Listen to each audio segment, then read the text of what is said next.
Watching this video might just save you a ton of money, because today we're diving into the biggest money wasters in the aquarium hobby. And speaking of wasting, let's not waste time and just dive right into the list.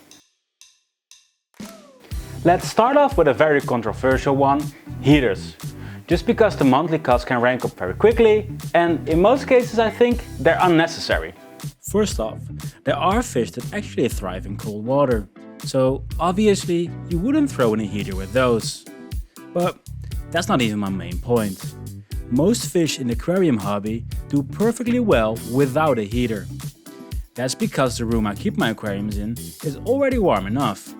The ambient temperature heats the tanks naturally, and there's no need for extra heaters. In fact, most fish can easily survive in a stable living room temperature. Of course, there are exceptions, like my discus fish or clown loaches. But in most cases, you can save a ton of money by ditching the heaters altogether. Less gear, less energy use, and more budget for the fun stuff. For my next point, we have to take a hard look in the mirror, because if I have to be honest about what is the biggest waste in terms of pure cash, it's my own fault. It's buying the wrong fish. You know the drill. You see a stunning fish or plant at the store and think, I need that. But once you get home and it's in your tank, it turns out it doesn't fit at all. It gets eaten, causes chaos, or just dies. And if I added up all the fish that I've bought that were wrong for my setup, I could probably build an entire dream tank filled with the rarest species out there. So don't fall into that trap. Only buy fish and plants you know you can take care of. Do your research before adding anything to your tank. It will save you money, stress, and a lot of unnecessary heartbreak. Oh yes, the magic bottles that promise to make your tank instantly safe. Imagination. My more practical point is this. Most of us have multiple tanks. So when you're setting up a new one, you can just use filter media or decor from an existing tank. Note, using water from another tank isn't enough because the water contains barely any bacteria. But using your existing material, you can cycle your new tank naturally. And if you don't have any other tank yet, I still wouldn't reach for those bottles. Just set up your tank with plants and let it sit for a few weeks. The natural decay of plant matter will kickstart the cycle. And if you're new in the hobby, I'm a big fan of taking things slow and planning your first tank properly.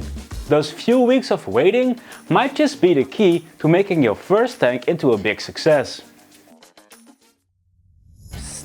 I will only tell you number 4 if you promise me not to share it. Because when it comes to decor, you can save a ton of money. Rocks are a prime example. If you buy them from an aquarium store, you'll pay 10 times more than if you get them from a garden center. Garden stores sell rocks in bulk, and the prices are way lower. Just make sure to research how different rocks affect your water parameters before tossing them in your tank. You can also find second-hand decor on various websites. It's not everyone's favorite option, but you can get up to 90% off compared to buying things new. And in most cases, the decor will last for a few years, so be smart, shop around and save big. And at number 5, a personal pet peeve of mine, spending money, or actually wasting money, on gadgets, mostly automation gadgets. I'm talking about auto feeders, rainbow LED lighting, and sensors that tell you when it's time for a water change.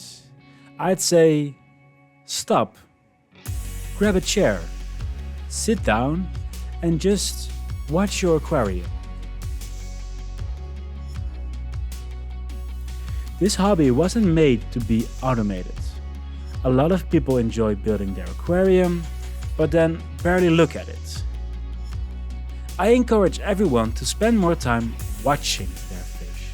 You'll spot problems faster and you'll reconnect with why you started this hobby in the first place. Feed your fish by hand, get your hands dirty during water changes, it's all part of the experience. Because this hobby It's meant to be lived, not outsourced. And that brings us to the end of the video. Hopefully these tips help you save money and enjoy the hobby even more. But now I'm curious.